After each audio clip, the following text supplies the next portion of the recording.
আমার দেশের কত ধনী আল্লাহ পাওয়ার জন্য মাহে রমজান আসলে মক্কায় দৌড়ায়, মদিনায় যায়, কয় মক্কায় নামাজ পড়বো, মদিনায় নামাজ পড়বো। এক রাকাত নামাজে 1,00,000 রাকাতের সওয়াব, এক রাকাত নামাজে 50,000 রাকাতের সওয়াব।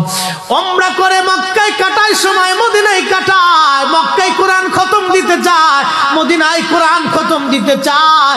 সওয়াব মাহে রমজানে অগণিত সওয়াবের আশায় ব্যক্তিগুলি আল্লাহর ঘরে হাজিরা দেয়, কিন্তু বাড়ির পাশে গ্রামের কত গরিব মানুষ টাকার অভাবে বাবা ভালো ইফতার করতে পারে না, টাকার অভাবে কত মা ভালো সেহরি করে রোজা রাখতে পারে না।